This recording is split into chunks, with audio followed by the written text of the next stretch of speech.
All those in favor? Aye. Aye. Motion carries 5-0. Approval of the minutes. We have 3 sets here, January 9th, March 13th, and April 10th. Does anyone have any amendments to any of these minutes? I have a change for January 9th. Okay. It's wasn't terribly serious, but since it was what I said and it seemed a little confusing to me, under public comment, paragraph 8, the last sentence ends, such as along Monroe Point, where the sidewalk repairs and maintenance occur. Surely in the same Monroe Point, I don't even know that there is a real point in Monroe Point, so I would just like to replace that last part of the sentence, part of the start, to read, such as on the point, where most of the damaged sidewalks exist. And we'll probably have to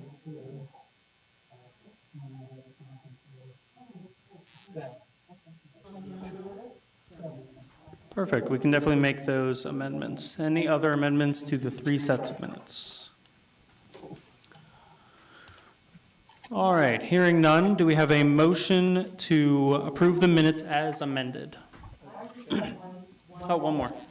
Yep. The signature for the January meeting says, Bailey Thompson, chair, and at that point you weren't chair, so I just wanted to correct that. Could be member. Yeah. Any of us Yeah. could be member. All right, we can definitely sort that out. I think member's a good option there. All right, so we have, So did you do that? I'll be abstaining on the January 2025 okay, minutes because I wasn't commissioner at that time. So I don't know if you want to split them up, whether yeah. statement or... Yep, we'll just split them up. Do we have a motion for the January 9th minutes as amended? All right, second? Oh, perfect. All those in favor? Aye. All right, motion passes 4-0-1. All right, do we have a motion to approve the March 13th minutes? All right. All those in favor to approve the March 13th minutes? Aye. Aye. Motion passes. All right, do we have a motion to approve the April 10th minutes? So move. Second. All right, all those in favor to approve the April 10th minutes? Aye. Aye. Great, motion passes. All right, item 6, Planning Commission Committee Reports and Commissioner Comments. I believe the only one we have is Commissioner Luna. Yes, I wanted to say that I did attend the last Economic Development Committee meeting. I think it was in April. And I explained at that time that I had served 2 years on that committee and that they, are doing incredible work. But I wanted to give Mr. Nigel Long an opportunity to also, or to serve as a liaison to the Economic Development Committee. And so he attended that meeting as well, and we let the leadership there know about that, and everyone seems to be fine with that. Great to hear. All right. Any other commissioner comments? Ms. Well, Commissioner I Long. just mentioned that I was also appointed as the liaison to the Alliance when Pat stepped down. So I attended that meeting, was duly impressed by the 31 volunteer organizations that were named as part of the Alliance. Not everybody has representatives there. But that was impressive number. And the discussion, I would say, primarily was about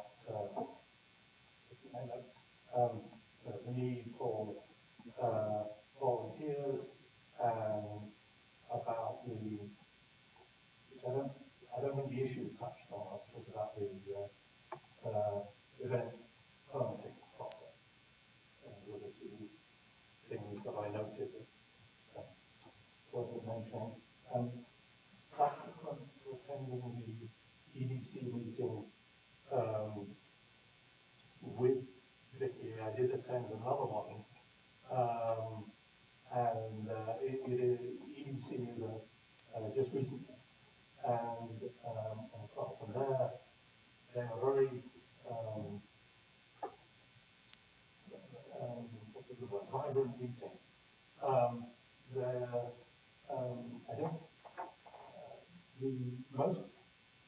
more important thing, I think, for the Planning Commission were economic reports that have been prepared by the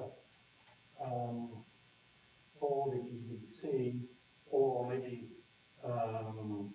for the downtown Colonial Beach, which the Economic Development Committee is now under the umbrella of downtown Colonial Beach. And those studies, and I saw at least in some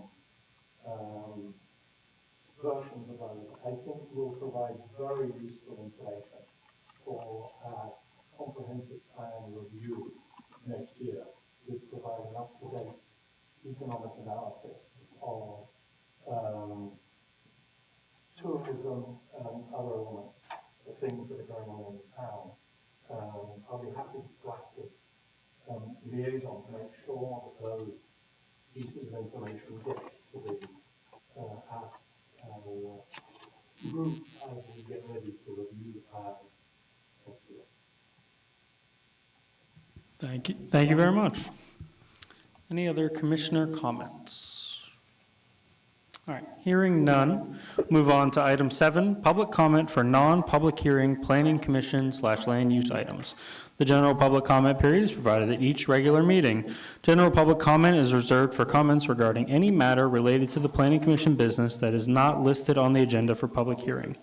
Persons in town center who wish to comment during the general public comment period are invited to come to the lectern, sign in, and state their name and address for the record. Are there any members of the public present in town center who would like to make a comment on a topic relevant to the planning commission? Seeing none, we'll move on to item 8, number 1, under old business. Draft amendments to Article 22, wood lot management, tree removal and trimming. Once staff gets settled in, could you read us in?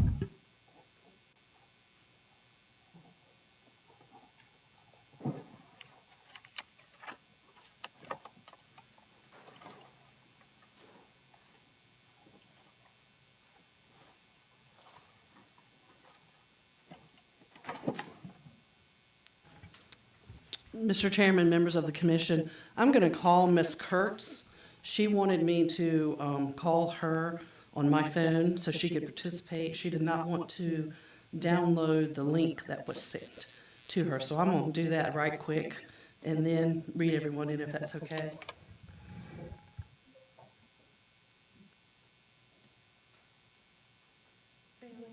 Can all of you make sure that your mics are on when you're talking into them? Because if they're not, then it doesn't Hey, pick up are on you the there? YouTube stream. Okay, I'm gonna put you on speakerphone. All right.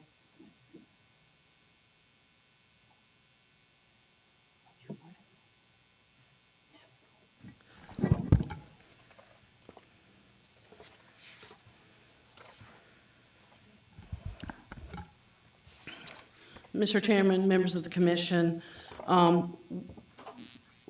we talked a little bit in the past very briefly about the town's ordinance relative to tree preservation, specifically in Article 22 of the zoning ordinance, the Chesapeake Bay Preservation Area Overlay District.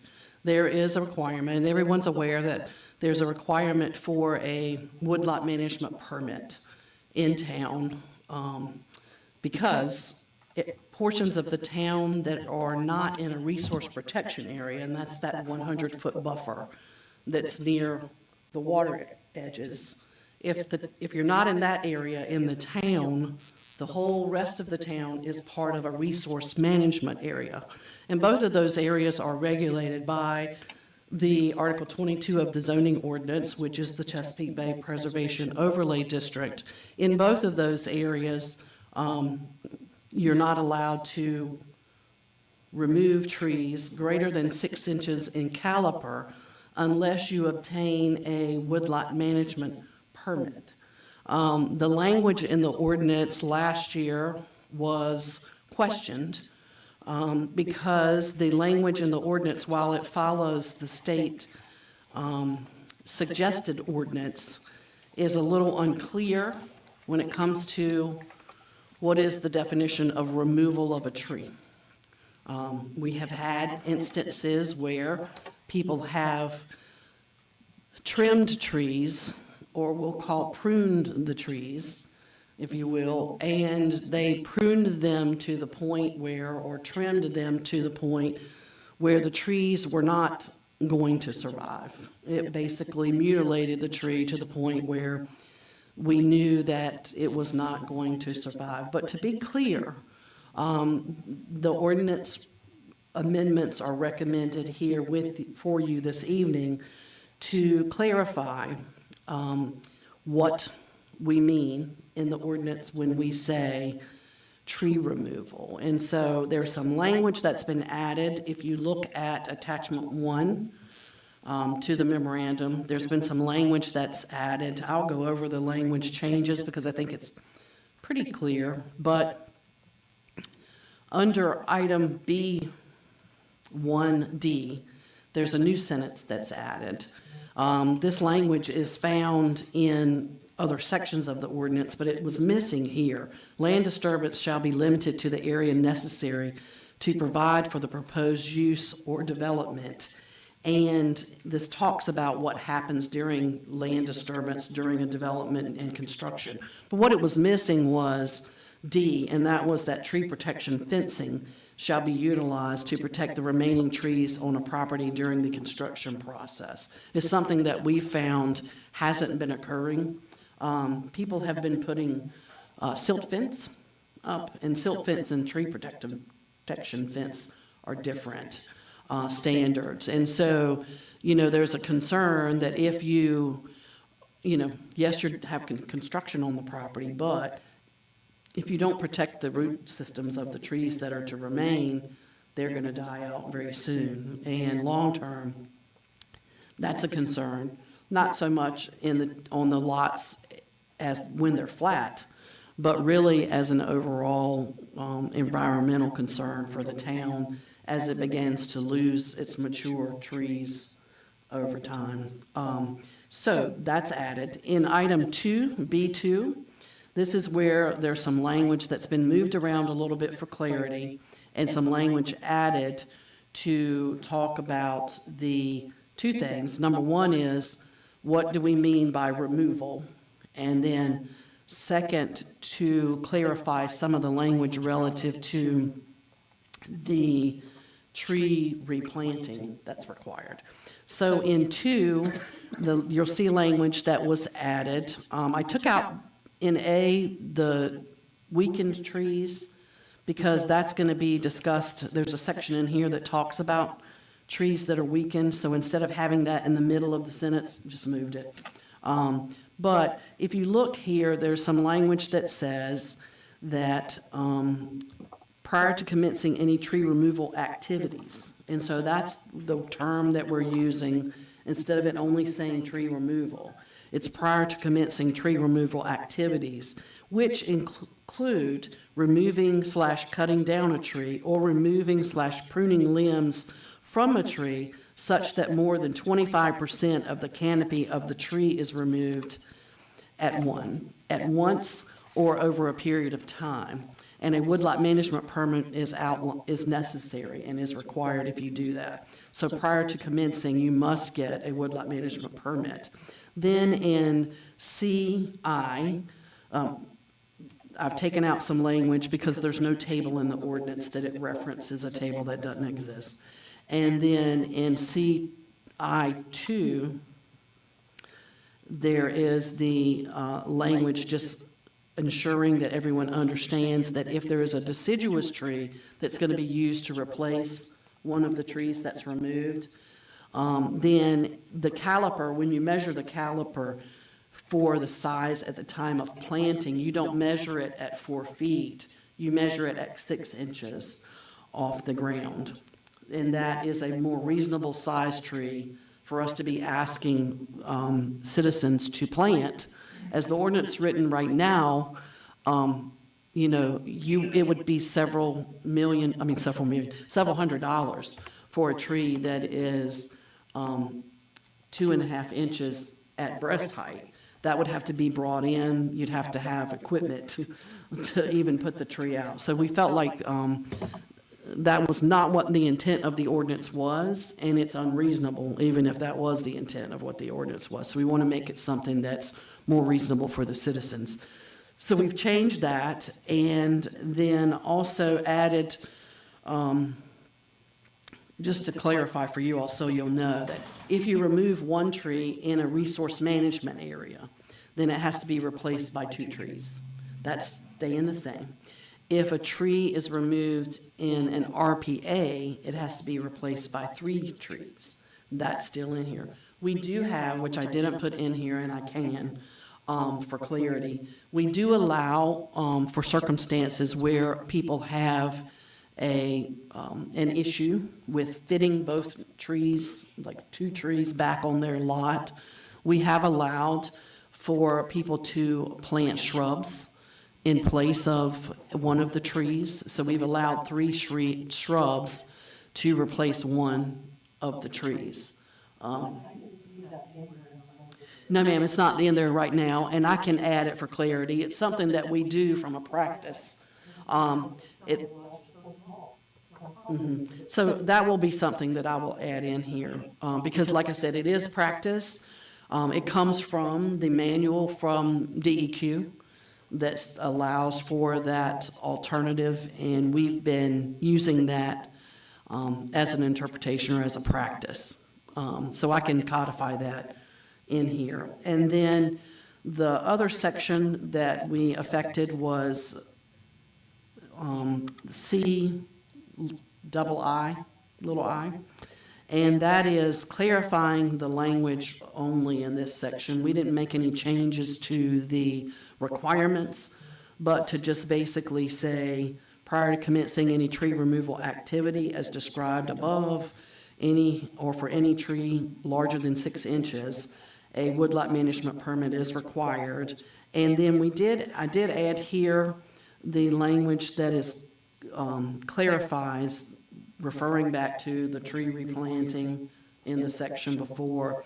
And then also in 6, which is on page 5, adding the language that says for each tree where tree removal activity has occurred would be subject to the $1,000 fine, and that property owners, contractors, and any other individuals associated with the removal of the tree without a woodlot management permit could be held accountable for the fine, or could be fined. Usually we only have, and there's no change proposed to that section of the ordinance. We have not applied that to contractors, we've applied it to property owners, because ultimately it's the property owner that's responsible for activities on the property. And that's it, and I'll be glad to answer any questions. Who applies for the permit? I'm just trying to see who applies for the permit. Is that in here and I just missed it, or? It does not specify who there are some times when a contractor will come in and apply for a permit. Okay, you use the term property owners, which is exactly why I asked the question, because I don't know too much about how trees are situated in most of the town, but I can speak for the downtown area here. It's so old, and most of the trees, believe it or not, are planted on the property line. So is there a requirement, or is it just courtesy or whatever, that if I want to remove a tree because I think it's dead and it's on my property, but it's also on my neighbor's property, I have to somehow get them to apply for the permit with me? How does that work? We would ask for an agreement between the 2 property owners, if it covers both properties. We also have the issue sometimes where people, it might be Powell's tree, but it's leaning and it has limbs, large limbs and everything over part of my house or garage and everything. And we get people coming in sometimes to say, I want that tree removed.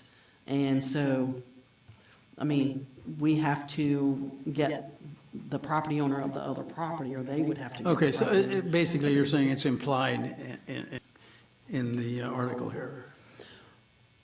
That Let me it look at may the be a language. different people who have to apply for the permit.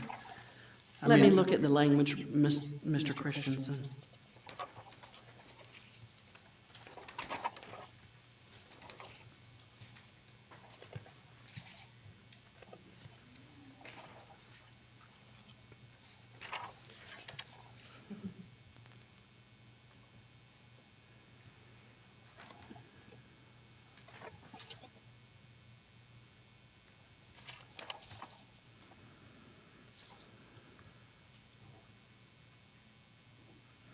So the way the language is on page 4, under woodlot management, item 2, it says, prior to commencing tree removal activity, blah, blah, blah, a property owner shall obtain a woodlot management permit.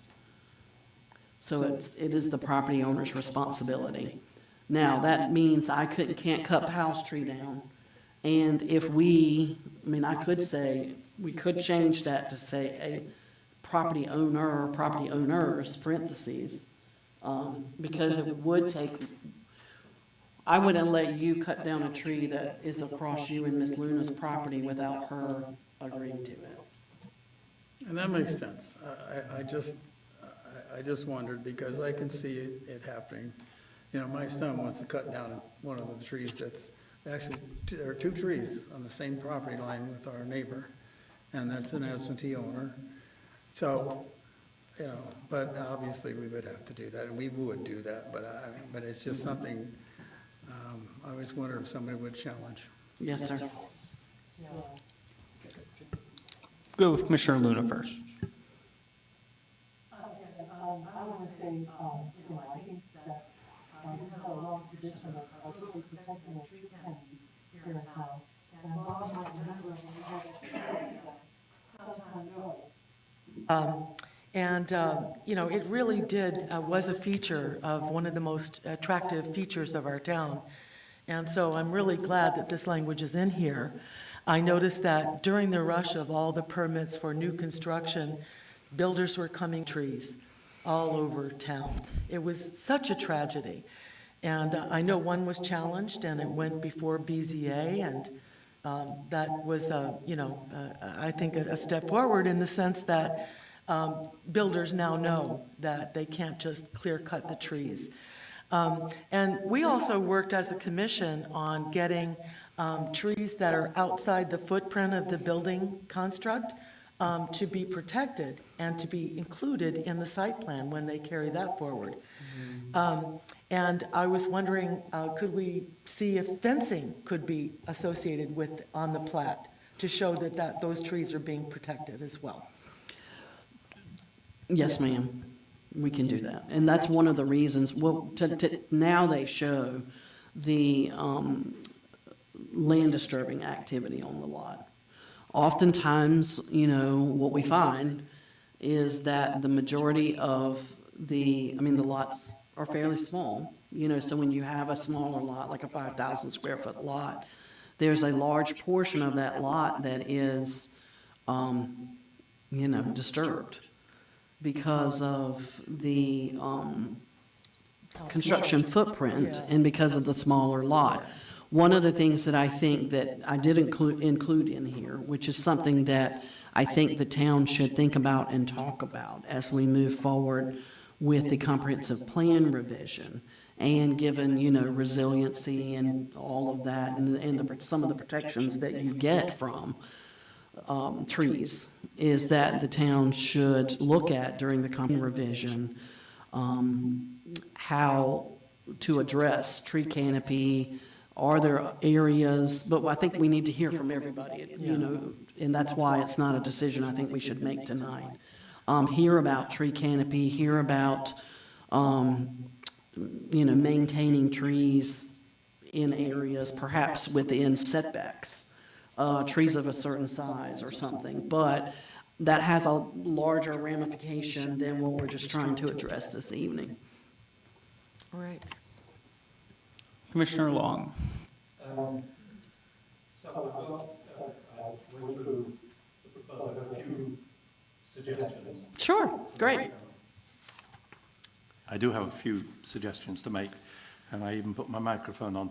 Just, but to start with the conversation about trees that cover or encroach on other people's properties, there are some, I believe I'm correct in saying there's some, that Virginia statutes cover some areas of that. I have some experience of it in another jurisdiction, which actually allows the person, the property owner who has a tree going over their property can actually remove limbs that cover their property, but has the obligation to return those branches and limbs onto the property of where the tree is based. I don't remember it addressing the issue of where trees are based on either side of a property line, but if a tree is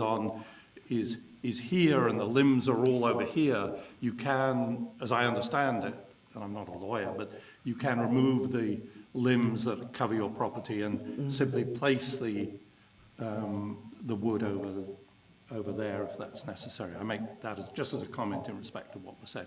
So going through this, I would suggest that in 22.9a, the penultimate line after 40, we add the word %, just to be consistent with the line above. Since we're going to be since we're updating the document. Yes, sir. Under 22.9b-d, would it make sense to add the words at the end of there at drip line so that we identify that the fencing should be out at the outer edge of the tree and protecting it there, and then we give a direction to the contractor of where they should be doing this and not just be tucking something around the edge of the trunk? I do, there's nothing, we can certainly add that language, yes, sir. Okay, if it makes sense. I'm not pretending to be completely... As long as that wouldn't, I hear what you're saying, that you really want to protect the tree and the roots and the trunk and all that.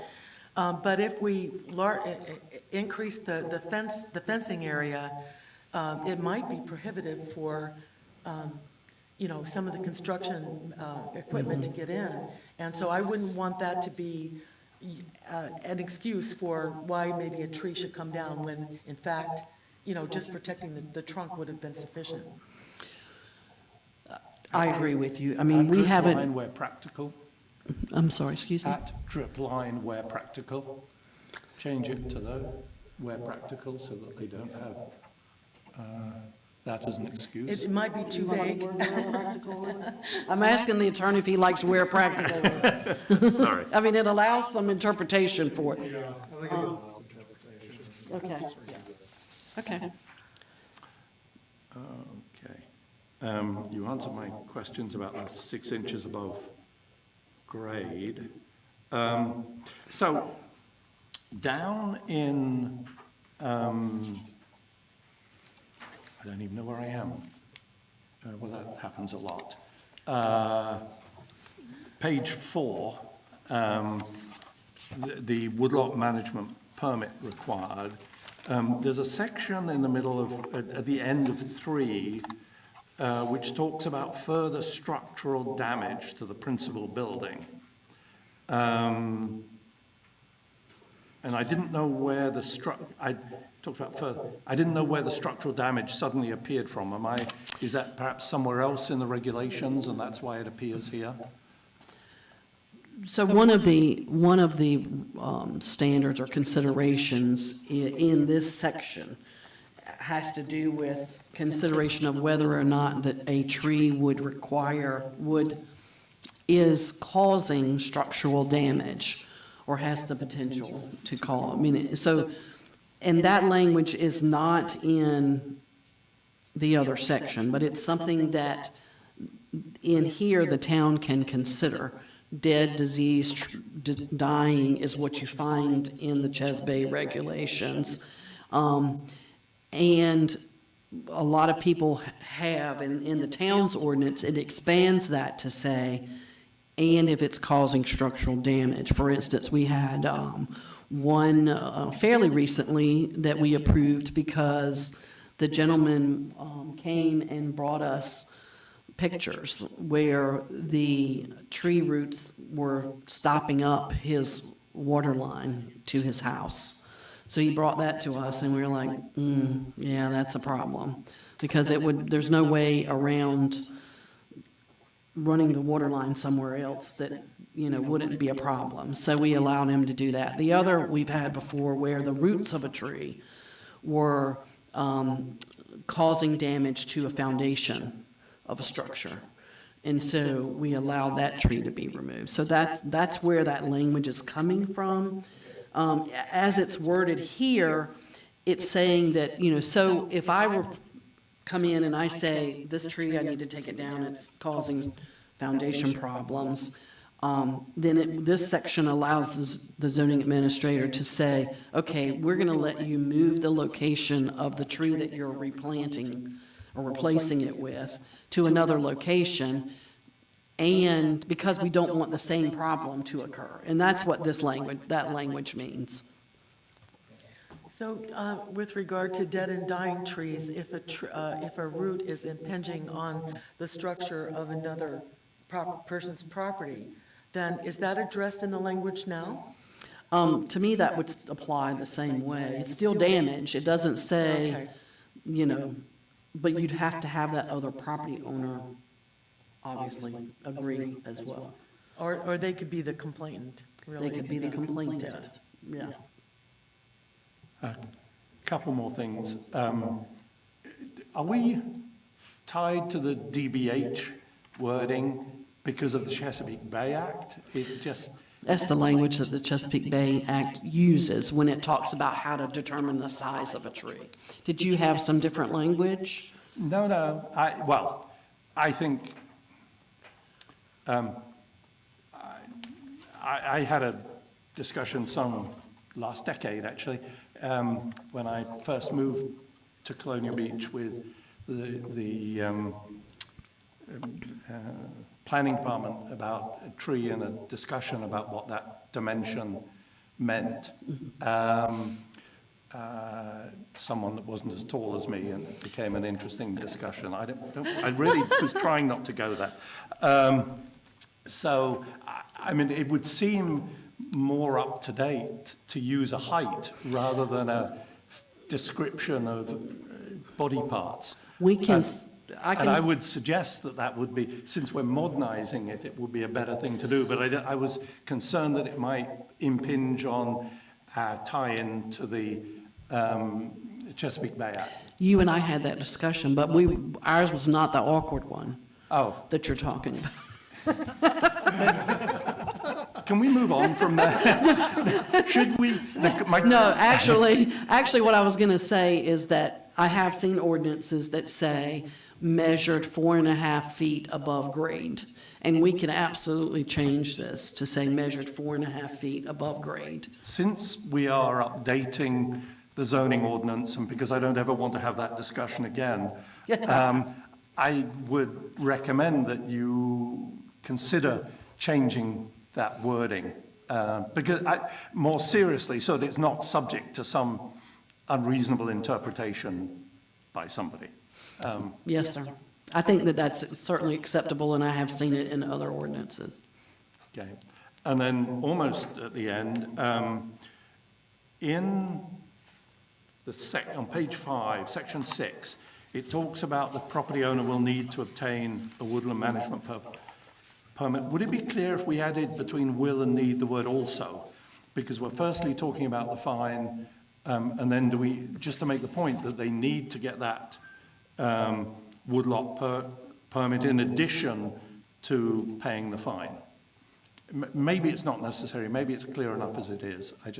It's something will also need to obtain. Yeah, that's fine. I think that's clear.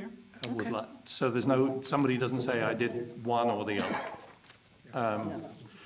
And finally, at least for now, the fine.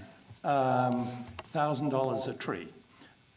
So we're not going to, I hope, in my time on the Planning Commission, going to be revisiting this, this article again.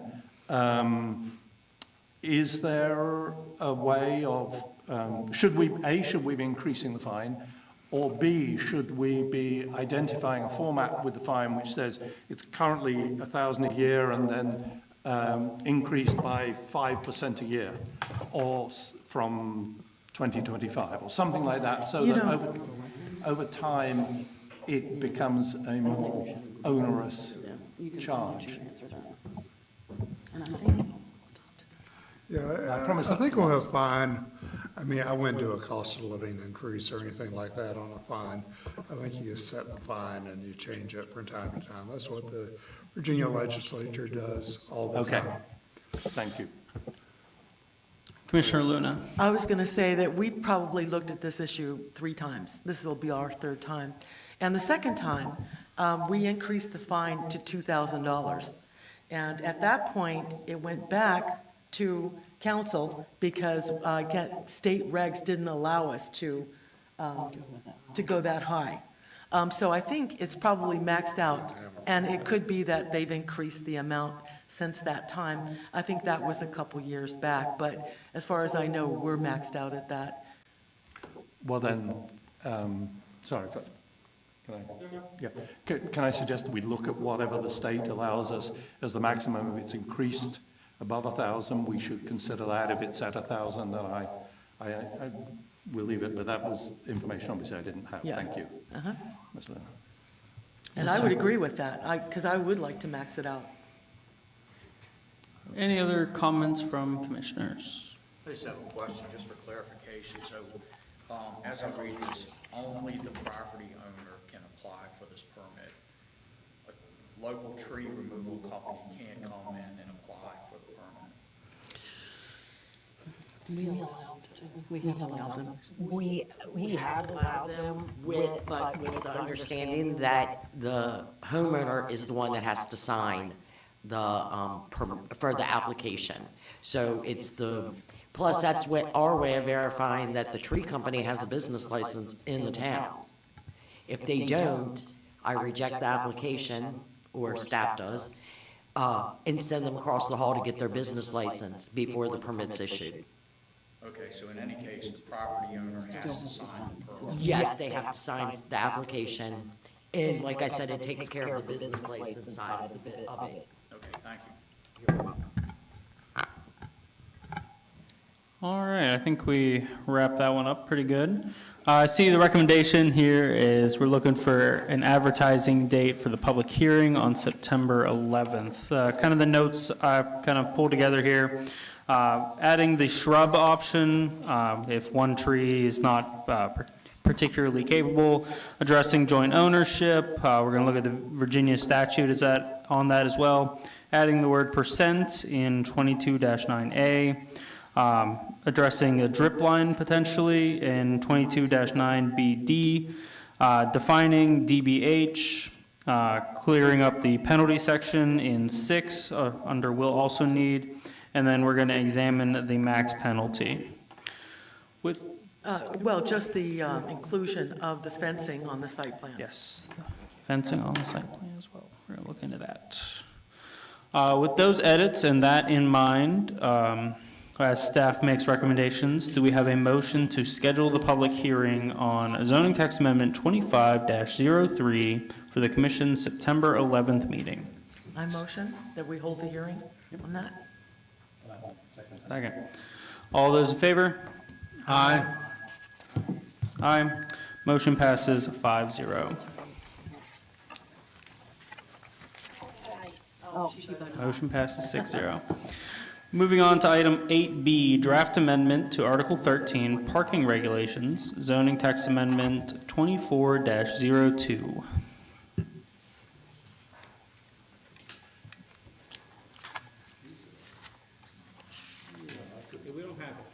Yeah, we don't have it. What's that?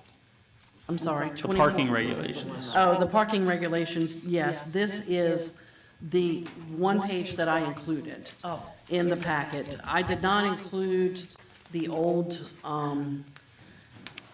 copy of the article because I wanted to have some more dialogue with you based on the last meeting that we had where we had the stakeholder input. And so I'm sharing with you the stakeholder input. And we got some good comments and very good comments and appreciate all of the input from the stakeholders at our work session. This is, what was written down to kind of summarize the points that were made. I think that in looking at this, we know we do have two issues, right? There's the issue of parking that is town-owned parking in public right-of-ways, and the discussion about how can the town better handle parking or deal with additional people in town for events. And then there's the parking regulations that the zoning ordinance has the authority to regulate. So we've got a few comments at the meeting from the stakeholders about handicapped parking, about being, ensuring that there's enough handicapped parking around, about being mindful of the difference in town between downtown and out by Food Lion, those areas, and how do we treat those areas differently in town. There was, input based on the draft ordinance that had the revisions that you all talked about last year and that went to council last year, and how I believe that there was a consensus among the people that commented that the changes that were proposed were not friendly to new businesses. The additional landscaping requirements. But I do, as one of the things that comes to my mind, I do think there were some benefits to the ordinance, and we talked about those, and that was relative to allowing some golf cart parking to be counted towards the regular spaces that the ordinance would require, that there was the ability to have reciprocal parking agreements between uses that are, transient in nature, but also, have like different times that their demands are, like maybe residential uses, if there was going to be a mixed use project, could share parking spaces with, a commercial use that doesn't have the same demand time. And so all of that is part of the evaluation. What I want to do, and I've actually done some research to bring back to you next month relative to, since we have a few things going on, like Timmons has a study that they're doing for downtown Colonial Beach relative to pedestrians. And I don't know how much they're going to talk about parking. There's the parking study that is out there, which some people say didn't address the demand because it happened, or the study occurred during the winter in 2022. But I think that I'd like to bring that to you all, and let's walk through it. I think it may be my phone, because it's on speaker. And that the other thing is there's some recommendations that I have found, which I'm going to email you all, the ordinance, the way it exists today, the ordinance with the red lines through it as was proposed. And then Mr. Howell had asked for a full version of the ordinance if it was changed the way it was proposed. I also have some Main Street information that I wanted to share that I thought was helpful. I've looked at some other ordinances, because, one of the questions at our work session was, how do we know what is the correct number of parking spaces? Right? And so you'll see in ordinances anywhere from multifamily unit maybe having one space to up to two. Sometimes I've seen it where people have proposed 0.75. Now, how you can have 0.75 of a space for each multifamily unit and it still work, I'm not sure, but, so there's some variations to that. So I felt like the best thing for us to do was to look at some other ordinances from comparable localities. For instance, our ordinance right now requires 2 spaces for each single-family dwelling. In the town of Orange, it's 1. Our ordinance doesn't allow the garage to count as one of those spaces. Some localities allow the garage to count as one of those spaces. So I think we have a little bit more work to do. I'm seeing it in 2 phases. I would like to bring to you next month, realizing that we still have some study to do, but bringing these low-hanging fruits that would be helpful to the businesses, right? And when I say that, I mean the thing about, yes, golf cart parking can count up to a certain amount towards the regular parking spaces. The fact that we're going to expand, and I think it was a good suggestion, expand the distance from a parking space to a business to be able to count towards that business from 500 to 600 feet, that we can also have the reciprocal parking agreements and when there's different demands. So I'd like to take that part first and then leave the rest of the ordinance just the way it is until we go through and have some discussions about numbers of spaces and that kind of thing. And if we, obviously, if we need to, we can have another work session. But I did want to offer that up for your discussion and thoughts. Commissioner Luna. I was wondering if you could include, when you put this all together, looking at what we had changed or what we had voted on for single-family home with an ADU and that parking requirement, and also for duplex housing, not that it's in our code, but we had talked about having 4 cars for a duplex, and so I'd like to have you look at that and compare that to other areas as well. I did take a look at that Oh, good. during some of my research, yes. Oh, thank you. Commissioner Christensen. Thank you. I agree with everything you said, but at the very first, you kind of threw me off by saying, we all know there's a difference between off-street property, town-owned property and on-street parking.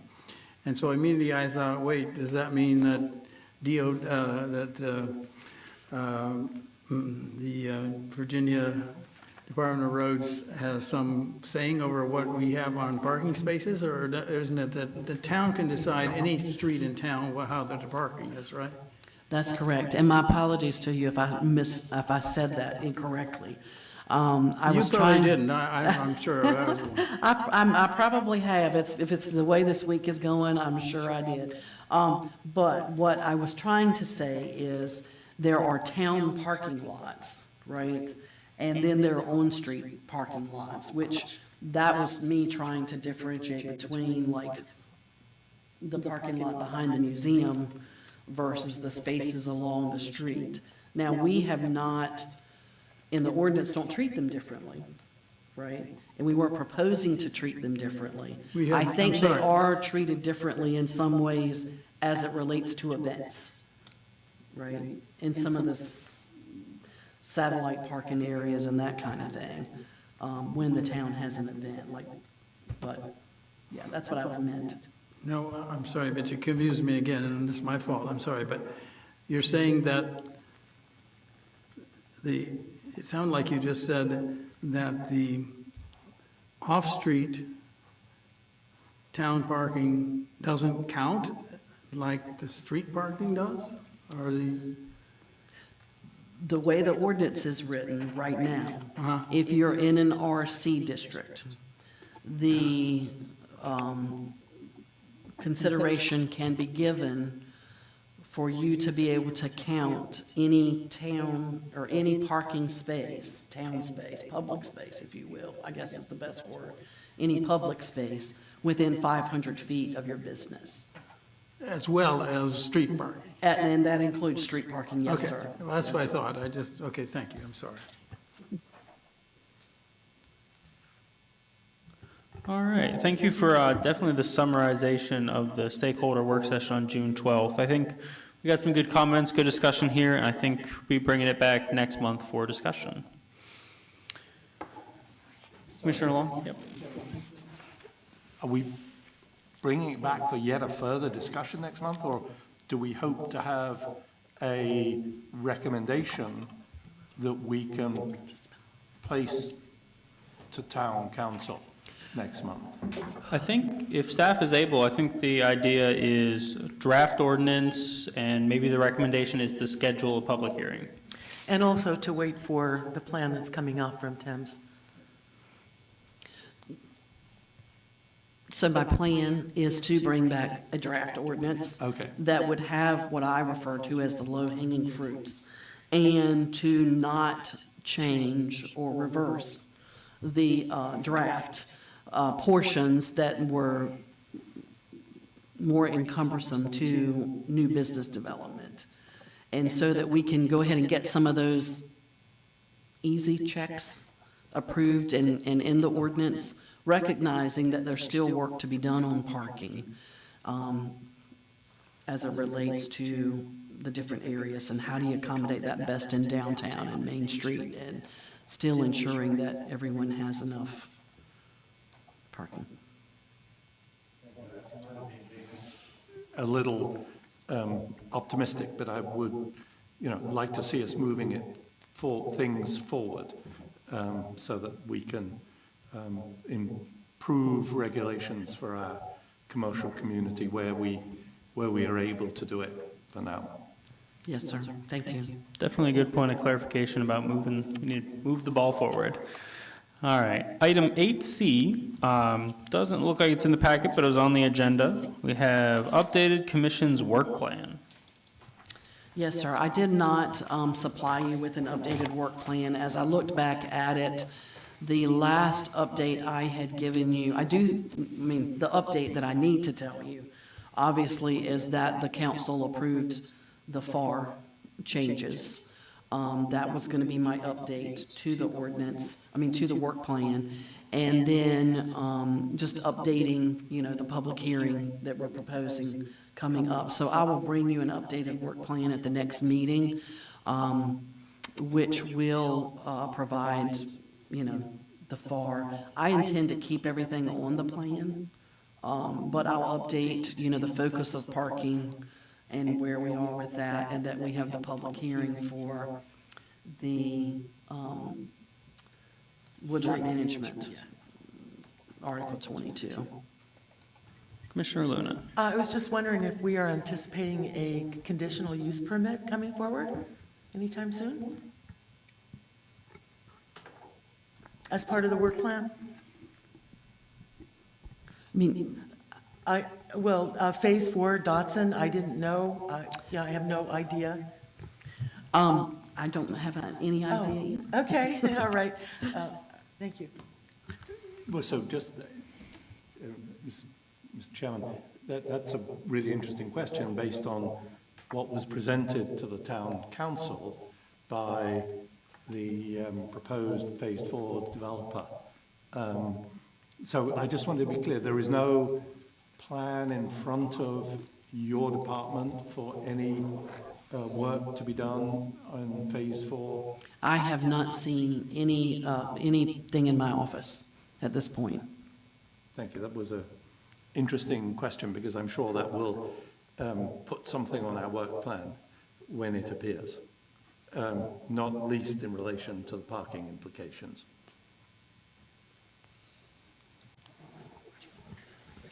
All righty. Moving on, item 9A, under new business, we have Planning Commission membership and officers. Any vacancy occurring in office shall be filled for the expired term by the commission at a regular meeting following the occurrence of such vacancy. All right, this is the Planning Commission membership and officers. Okay. So Mr. Tompkins and Ms. Kurtz have both offered their resignation to the commission effective August the 31st. I did verify with Ms. Kurtz that her desire is for her term to end on August the 31st, which is what I believed from her email and confirmed with her. So we want to thank both of you. I mean, I know I do. Ms. Kurtz says she's on the phone here calling us from New York this evening. But thank you both for your work on the commission, for your time on the commission. You know, the fresh ideas that you all have brought to the discussion, and specifically for Ms. Kurtz's work with the resilience plan as it was going through. And I know there was a lot. She felt like, you know, she was like, I want to see what's going on, and getting a look at the drafts, and she was very active in that, and so I appreciate that. So we will have something for you that didn't make it to the meeting, but we will ask you, I asked Ms. Kurtz if maybe, you know, she would be willing to come back to the next meeting, maybe you would, Mr. Thompson, for the, a little presentation to thank you for your work, and just wanted to give you both the opportunity to share any words that you have. We did share in the packet both of your letters. And before we do that, I just wanted to clarify, Mr. Powell was letting me know that we cannot elect, I had put on the agenda, election of officers this evening. But the bylaws state that it has to be following 11. Right, it says any vacancy occurring in an office shall be filled for the unexpired term by the commission at the regular monthly meeting following the occurrence of such vacancy. So the vacancies haven't occurred yet, so it'll be next month. So we'll put that on the first item on the agenda for the September meeting. And I will then turn the next thing I wanted to say is I do apologize to you all for you getting the packet information this month late. Normally, it goes out to you no later than Friday prior to the following Thursday meeting. That's the goal. That's the plan. And I wanted to let you know that it's no one that I'm having a problem with except myself right now, and the comedy of errors that seem to have been occurring over the last week. And I will, you know, we will definitely work towards that Friday at the latest. I'd like to actually get it to you all on Thursday, before the Thursday meeting, to give you a full week to look at it. But we will work on that. I've got some thoughts of how we can make a few changes to ensure that that occurs. So I appreciate your patience and apologize to you for that. So, one second. So, just so I can get everything out there, make it crystal clear. In September, because it's going to be a little funky, there's no chair, no vice chair. Staff will call the meeting to order. We'll do the Pledge of Allegiance. Staff will determine a quorum. Staff will ask for approval of the meeting agenda, and then they'll nominate new officers. That sounds right. Sounds great. Commissioner Luna. I just want to say that I thank you for, you know, explaining, you know, the delay in getting the packet. And I only ask for it because sometimes in the past, we've had directors that have sent out a packet of 150 pages or more, you know, just before the meeting. And I'm glad that you don't do that, but that's the only reason that, you know, I was asking about that. And my other question is, do we have any promising applicants for the commission? For the council to consider? We do have one application that I'm aware of, and the council, it's going to be on the council's agenda for next week. since their work session was canceled, it will be announced at their meeting next week for people, interested applicants, to please file an application. So we're looking forward to those applications. So, people on the camera, we need 2 new applicants. You can have fun, I know you want to watch on YouTube, but you could have fun coming down here and participating. So please feel free to apply on the Town of Colonial Beach's website. Yes, sir, and Mr. Chairman, I didn't know if you had any statement, and I'll check with Pat while you're letting me know if she would like to make a statement. I don't have anything. Okay. Thank you, though.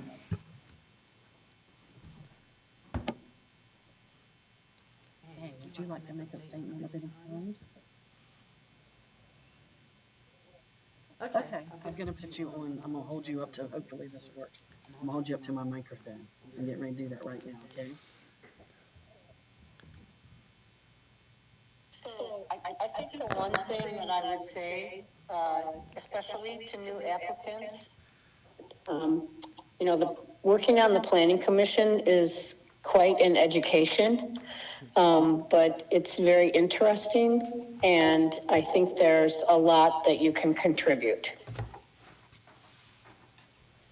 Thank you, Pat. Ms. Luna said thank you.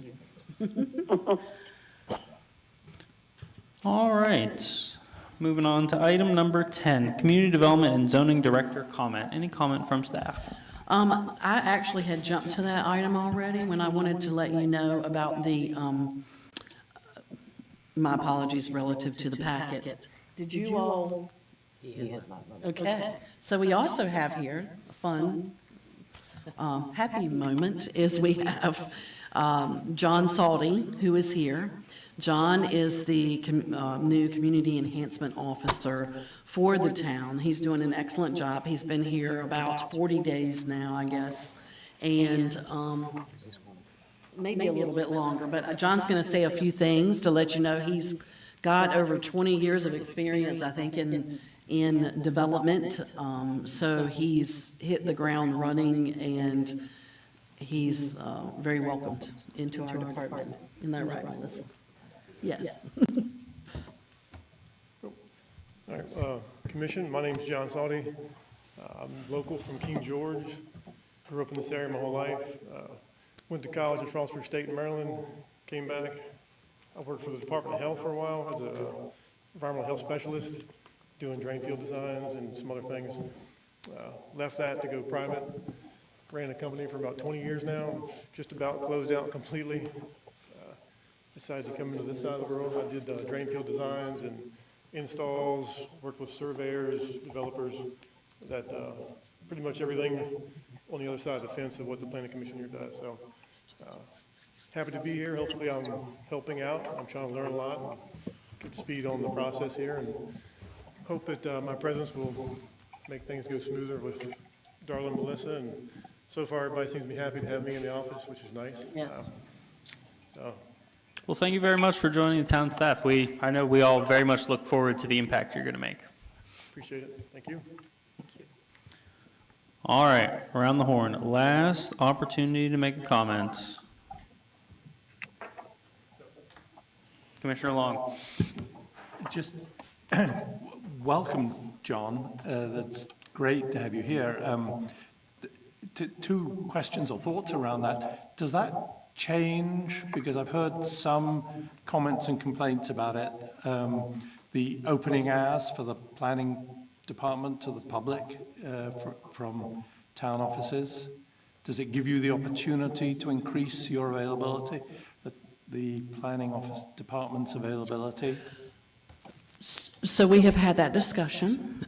We were waiting to get John on board and get a little time under his belt.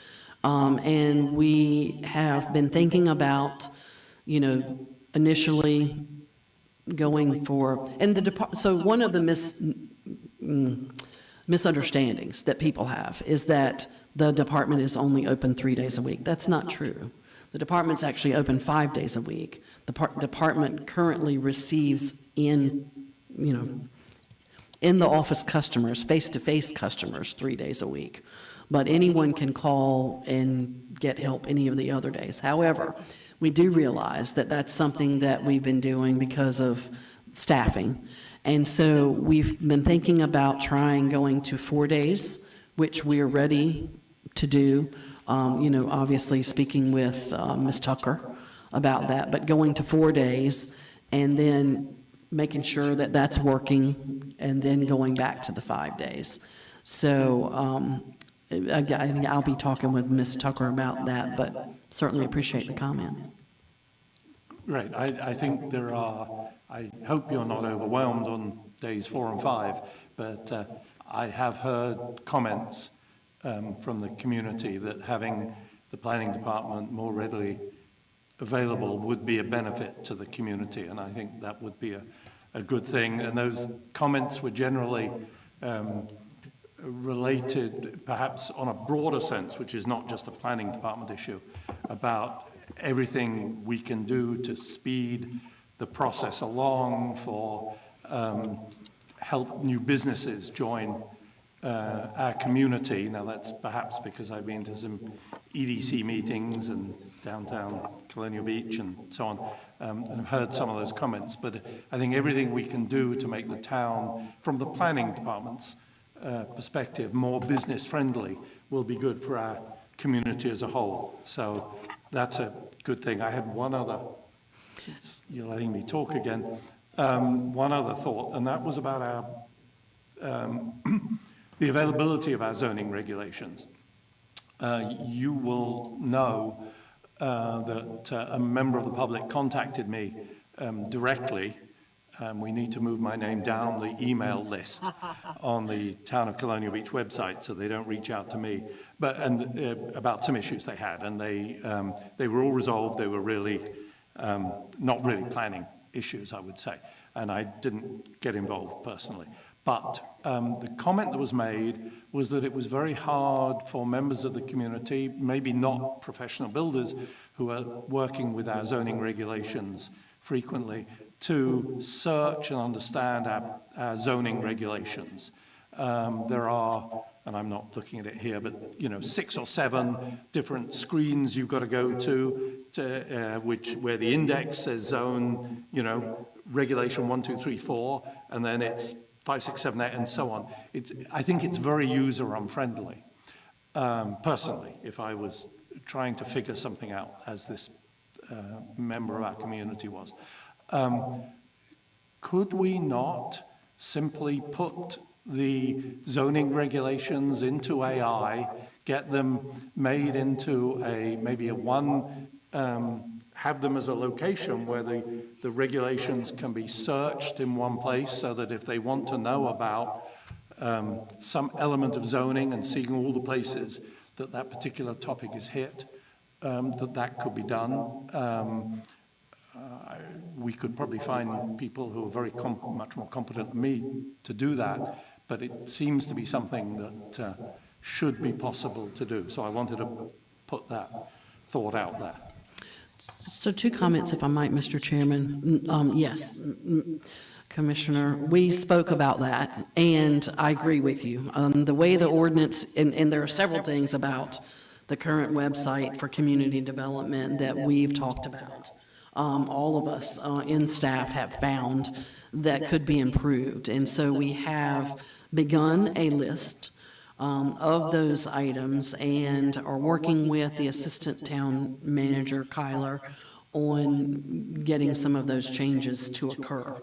And he is offering his assistance to us in that. And one of the things, it's really very simple to do what you're asking, and it can just be, if someone likes to look at each of them broken up into sections, we can leave that there, but then we can also have a full PDF document. And if we put a full PDF document that someone can open, they can search that PDF document. So that's what we intend to do relative to the zoning ordinance. And then I would like to take just a minute to say that with the staff that we have and myself, one of the things that we have been concentrating on is getting the reviews for permits that we get done quickly. Melissa has done an excellent job with how many, 128 out of 129, and I have 3 that are pending tonight. So basically, 129 short-term rental permits since May 1st. And out of what we believe to be, that we've looked at the list before on, to be like 133, I think total 133, 135 units that we have. So that's been a lot of work that's been happening in the department. And I have been concentrating on and pulling in staff too, to work to catch up on the permit reviews, because at one point there was a big lapse. I say big, not not exceeding this, suggestions of state code. However, exceeding what we needed to be exceeding as a department on reviewing permits. And so as of today, there are all of the permits that we have are at least having an initial review now. Our turnaround time, staff time, not counting, because when you start counting times, and I'm gonna tell you, if people complain to you, you can kind of respond back on behalf of the department. But some people will say, gosh, I've been waiting 2 months for my permit. They don't tell you that we reviewed it, they sent it back to their engineer, and then 3 weeks later or longer, that's when we got the permit resubmitted again. They don't tell you that part. But I will tell you that in June, and I don't know, we don't have a number for July yet, but in June, staff's review time for permits that came into the office was 11 days. 11 days permit, 11 days permit. I can tell you, I know it's been much longer than that. In the last. You also have to take into account that number did include the STRs. And it did include STRs, which STRs don't take, there's not much of a site plan review for that, so that probably shortened it some. So we'll see how we do for July, but we are taking that into consideration.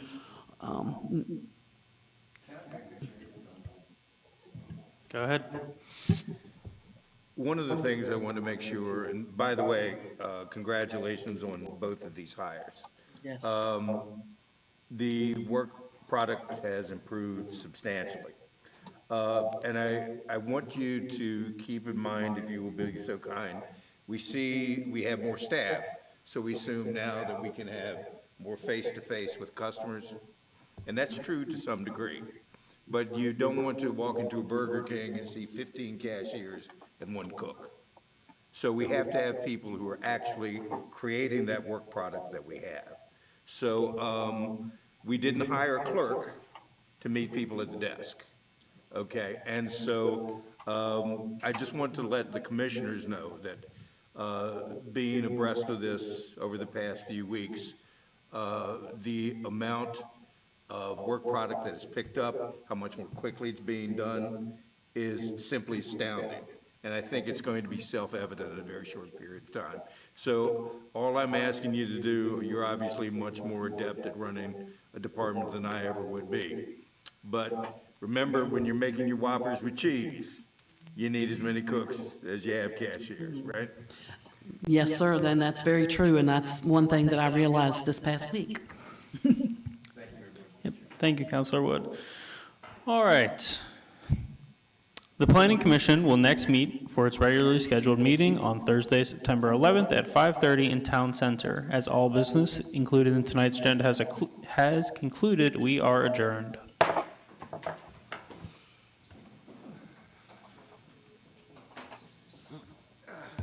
18:47. I can't see, did you see me squinting? Like, what time is it? Oh, you got that? 6:47. Yeah. 6:49. 6:49. All right, I am